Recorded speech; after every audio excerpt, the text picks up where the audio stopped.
Há muito tempo, nas colinas da antiga Judeia, vivia um sacerdote chamado Zacarias. Ele era um homem justo diante de Deus, fiel em seus caminhos e obediente aos mandamentos do Senhor. Sua esposa se chamava Isabel, e ela também era conhecida por sua fé e bondade. Apesar de viverem uma vida dedicada a Deus, havia uma tristeza silenciosa em seus corações. Eles já eram idosos e não tinham filhos. Naquela época, não ter filhos era motivo de grande dor e vergonha para muitas famílias. Mesmo assim, Zacarias e Isabel continuavam confiando no Senhor. Certo dia, chegou o momento de Zacarias cumprir seu dever no templo de Jerusalém. Entre muitos sacerdotes, ele foi escolhido para entrar no santuário e queimar incenso diante do Senhor. Um momento sagrado de oração. Enquanto o povo permanecia do lado de fora orando, Zacarias entrou no templo. De repente, algo extraordinário aconteceu. Ao lado do altar de incenso apareceu um anjo do Senhor. Zacarias ficou tomado de medo, mas o anjo falou com voz calma: "Não tenha medo, Zacarias. Sua oração foi ouvida. Sua esposa Isabel dará à luz um filho, e você deverá chamá-lo de João." O anjo continuou: "Ele será motivo de alegria e celebração para muitos. Ele será grande diante do Senhor, desde o ventre de sua mãe. Ele será cheio do Espírito Santo. João trará muitas pessoas de Israel de volta para Deus. Ele irá à frente do Senhor, preparando o caminho para a vinda do Messias." Zacarias ficou maravilhado, mas também duvidou. Ele respondeu ao anjo: "Como posso ter certeza disso? Eu já sou velho, e minha esposa também é de idade avançada." Então o anjo respondeu: "Eu sou Gabriel, e fui enviado por Deus para lhe trazer esta boa notícia. Mas porque você não acreditou em minhas palavras, ficará sem poder falar até o dia em que tudo isso acontecer." No mesmo instante, Zacarias perdeu a voz. Enquanto isso, o povo do lado de fora do templo começava a se perguntar por que ele estava demorando tanto. Quando finalmente saiu, Zacarias não conseguia falar. Ele tentava explicar por gestos, e todos perceberam que algo sobrenatural havia acontecido dentro do templo. Pouco tempo depois, exatamente como o anjo havia dito, Isabel ficou grávida. Ela se alegrou profundamente e disse: "Assim o Senhor fez por mim. Ele olhou para mim com bondade e removeu minha vergonha entre o povo." Deus estava começando algo grandioso. A criança que nasceria seria aquele que prepararia o caminho para o Salvador. Os meses passaram, e a promessa de Deus continuava se cumprindo exatamente como o anjo havia anunciado. Isabel permaneceu em casa durante sua gravidez, agradecendo ao Senhor por aquilo que parecia impossível. Depois de tantos anos de espera, Deus finalmente havia respondido às suas orações. Quando chegou o tempo certo, Isabel deu à luz um menino. Seus vizinhos e parentes ficaram cheios de alegria ao saber que o Senhor havia demonstrado grande misericórdia para com ela.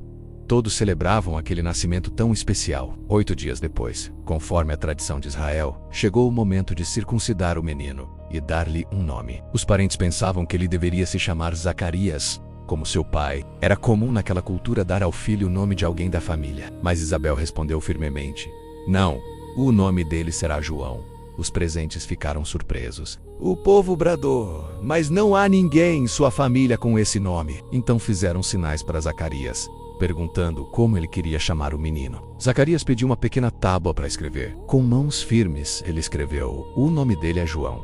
Naquele mesmo instante, algo incrível aconteceu. A boca de Zacarias foi aberta, sua língua foi solta, e ele voltou a falar. E a primeira coisa que ele fez foi louvar a Deus. Todos os que estavam presentes ficaram tomados de temor e admiração. A notícia se espalhou por todas as colinas da Judéia, e as pessoas se perguntavam umas às outras: "Que será deste menino?" Porque era evidente que a mão do Senhor estava sobre ele. Então Zacarias, cheio do Espírito Santo, começou a profetizar. Suas palavras foram como uma poderosa declaração sobre aquilo que Deus estava fazendo naquele tempo. Ele disse: "Bendito seja o Senhor, o Deus de Israel, porque visitou e redimiu o seu povo. Ele levantou para nós um poderoso Salvador na casa de seu servo Davi, como prometeu desde tempos antigos por meio de seus santos profetas." E voltando-se para seu filho recém-nascido, Zacarias declarou: "E você, meu filho, será chamado profeta do Altíssimo, porque irá à frente do Senhor para preparar o seu caminho. Você dará ao povo o conhecimento da salvação por meio do perdão dos seus pecados." Essas palavras ecoaram como uma promessa poderosa. A criança cresceria para cumprir um papel extraordinário na história de Deus. Aquele menino seria o mensageiro que prepararia o caminho para o Messias. Enquanto isso, o menino crescia e se fortalecia em espírito. Ele vivia nas regiões do deserto, longe das cidades, sendo preparado por Deus para o dia em que apareceria diante de Israel. E quando esse dia chegasse, sua voz ecoaria como um chamado que mudaria a história.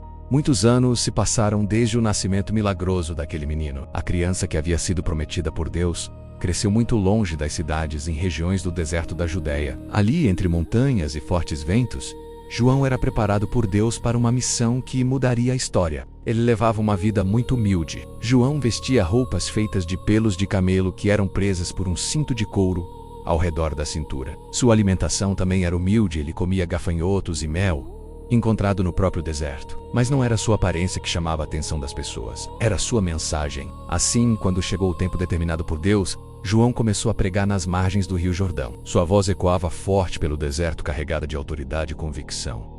Arrependam-se, porque o reino dos céus está próximo. As palavras de João se espalharam rapidamente. Pessoas começaram a vir de todas as partes para ouvi-lo. Gente de Jerusalém, de toda a Judéia e de regiões ao redor do Jordão caminhava longas distâncias apenas para escutar aquele homem. Muitos reconheciam seus pecados e arrependidos desciam até as águas do Rio Jordão. Ali João os mergulhava na água, simbolizando arrependimento e um novo começo diante de Deus. Era um momento de transformação, um sinal de que seus corações estavam sendo renovados. Mas João não poupava palavras quando encontrava hipocrisia. Certo dia, alguns fariseus e saduceus vieram observar o que estava acontecendo. Eles não estavam ali para se arrepender.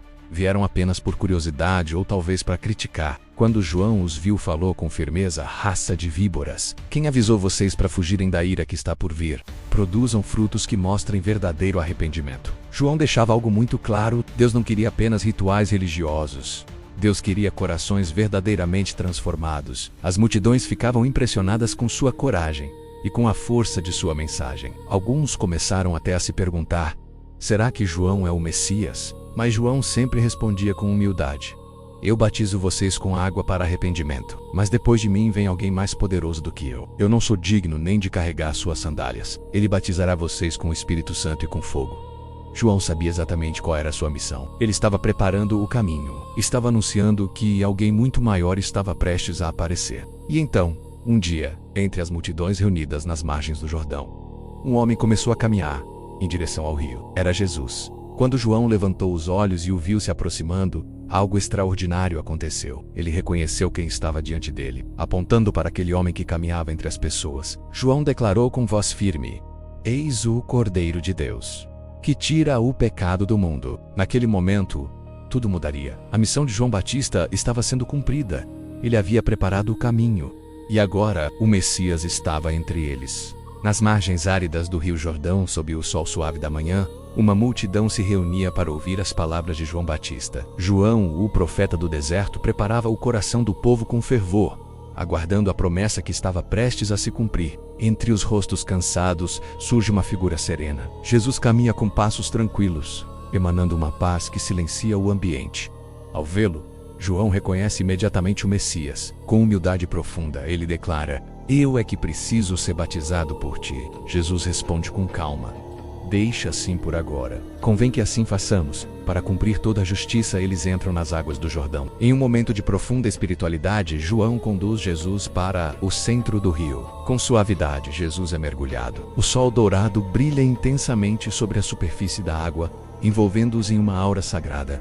Ao emergir das águas, os céus se rompem. Raios de luz celestial cortam as nuvens, iluminando todo o Vale do Jordão. O Espírito Santo desce suavemente. Uma pomba de brilho puro e intenso flutua do céu, repousando sobre o ombro do Salvador. Então uma voz poderosa ecoa das alturas: este é o meu Filho amado, em quem tenho prazer. A identidade de Jesus é revelada ao mundo. A missão de João se completa, e o início da salvação brilha sobre toda a humanidade.